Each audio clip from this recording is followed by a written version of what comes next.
Hi, guys. I'm Adrian, and today's show, Mr. Robot.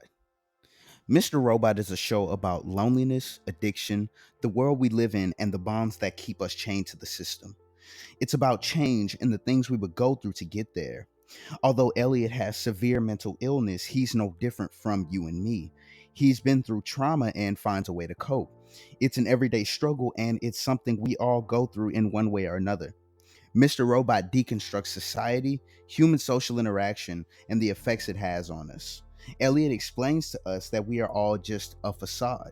We all come up with these characters we present to people, weeding out the parts we don't like and trying to change the things we can't hide.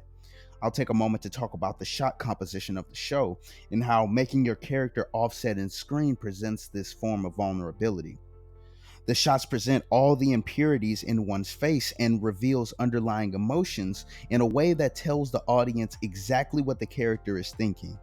These shots make a person feel small and insignificant, which parallels to the themes of the show. We even get more powerful characters filling up larger frames to assert and present dominance and or power. I love how the show maintains this visual storytelling with consistency. More on relatability the show provides, we all have repressed memories and ways of keeping them that way. Elliot is in a constant battle with his own mind, just as the rest of us are. We all have been lonely and depressed and have found different ways of coping, whether that be drugs, isolation, or creating incarnations in your head. There are times when we feel insignificant and ask ourselves, what's the point? We are all fighting that feeling, looking for something to hold on to. We all want to be something or to be someone, feel important, and find meaning out of this life. A lot of us feel small or insignificant in this world, and Elliot finds his own way of attempting to rise above that. We all also have this underlying need to be normal, even though we know we can never live up to that standard we consider to be that way. This sense of normalcy is almost a sense of perfection in the way that we all train ourselves to say the right thing and look the right way. We train our mannerisms and body language all to be normal. That begs the question, why do we want to be normal? We want to be normal for the validation of others. Not only this, but we validate ourselves based on validation from others. Furthermore, into validation, we all want to love and to be loved, love being the ultimate form of validation from one to another. This love, this validation is considered and understood as a basic human need. It's something we can't live without, and we begin to degrade mentally when these needs are ignored. Now, because we have these needs, wants, and aspirations, we create this prison for ourselves. We create this prison for our minds that dictates our everyday lives. The things we wear, the job we have, the people we associate with, the makeup we put on, the hairs we pluck, the extra few brushes to your hair, or just another dab of cologne. It's all for validation. Why do I want to make movies? It's not just because I love movies, but I want people to love my work. We even choose our friends by those who validate us and our personalities the most. Not only do we create a prison for ourselves, but we are already imprisoned by our currency and the power its quantity holds. Mr. Robot also deconstructs the class system, showing how the rich hold power over the less fortunate. We see this through F Society's hacks on eCorp. F Society goes through a series of complications in order to erase all debt. We see how this affects the world around them and how rich versus poor isn't always black and white. Although the poor thrived, there were a lot of good people with money, and they were affected in more ways than one. Now let's get into the characters. Philip Price. Philip Price is the physical embodiment of all things evil industry. Every bad thing you've ever thought a corporation has done, every story you've heard, and everything we fear about large corporations and their predecessors is true of Philip Price. Even his last name signifies his sole means and aspiration. Price is the CEO of Evil Corp and will stop at nothing to attain power and control. He will also use his power to get what he wants. We see this in Philip falling in love with Angela, hiring her to win her heart. I also love the rivalry we have between White Rose and Price throughout the show. Now for Gideon Goddard. Gideon is a prime example of how the 5 9 hacks hurt a lot of good people who so happen to be wealthy. Gideon was a good man and tried everything he could to stop what was happening with 5 9. This didn't matter to the post 5 9 public, though. We see this when a random guy decides to kill Gideon simply because of his association with 5 9 and Allsafe. Now for Leon.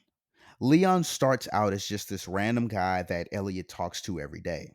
The audience goes through the usual is he real, is he not play by play, but after a few different physical altercations, we know that Leon is breathing and living. Now we go through the mystery of why he's here.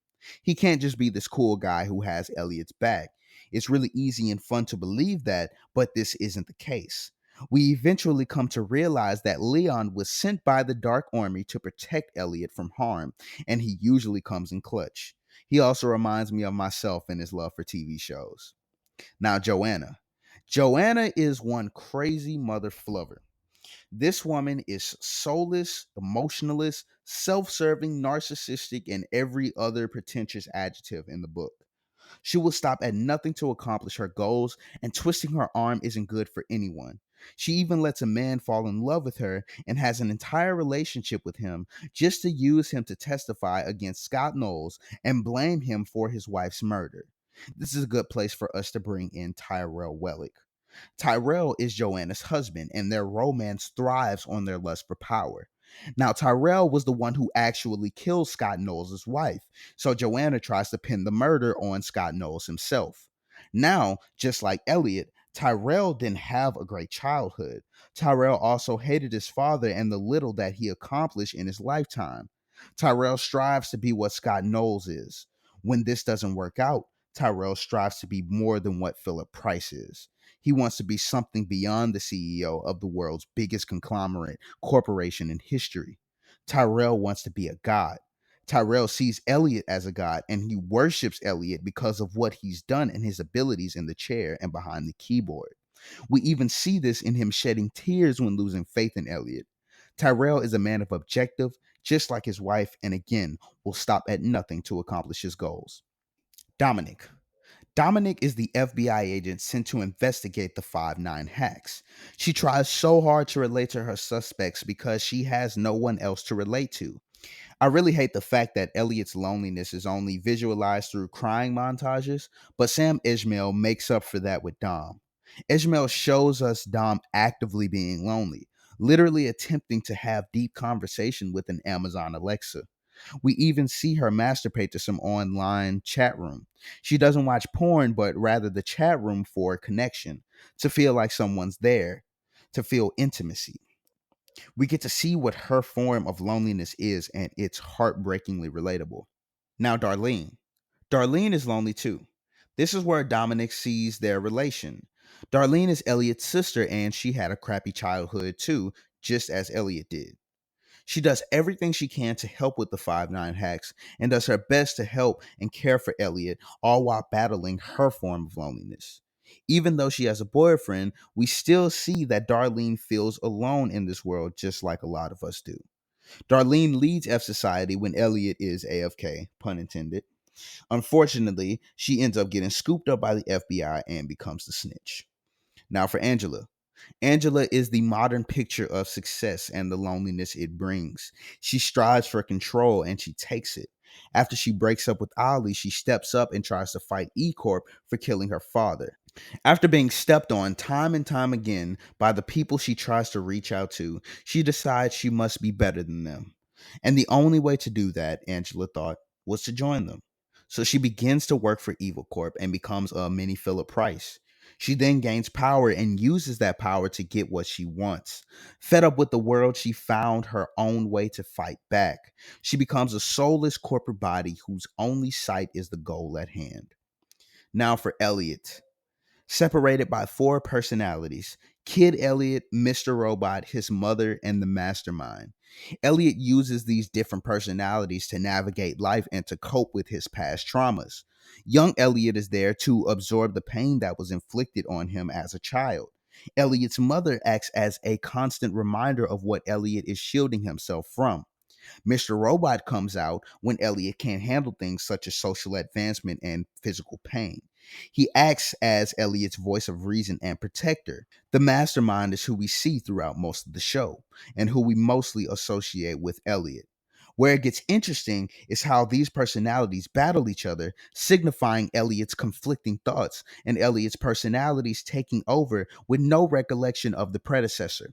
We then have to retrace the steps of the past personality's doings and react accordingly. This is the constant mental struggle we see Elliot face, going from one person to another, yet being accountable for all their actions. This is also how we see Elliot combat his loneliness by creating incarnations in his head. And now for the most intriguing character, in my opinion, White Rose. White Rose is another higher up and is the leader of the Dark Army. White Rose is a man slash woman of time. Everything White Rose does is on a schedule and holds purpose. There is nothing White Rose does that doesn't have a means. White Rose carries herself like a god. We have yet another character that seeks godlike power, but this one damn near has it. So I hope you guys all enjoyed this video. I really hope I don't get copyrighted this time. If it continues to happen, I may have to find another means of making these videos. I may have to do like some screenshots here and there. Like my Friday video, I was really excited for that, and it got copyrighted the whole day I tried to upload it. And then after that, 2 weeks later, it just stopped growing, and I didn't know why. And it got copyrighted again, and it's blocked everywhere. So Warner Bros, please, I'm gonna try to edit it again, see if I can get it back up. But if not, we might have to scrap the Friday video or just use screenshots or something like that. But if you guys have any advice on the matter, it would be awesome for you to share on how to not get copyrighted. Be sure to check out the Instagram at Vic Mackey Sweet Butter for early updates on new videos. That way it gives you time to watch whatever the video's on. Thanks for your support. Be sure to leave a like and subscribe, and I will see y'all in the next one.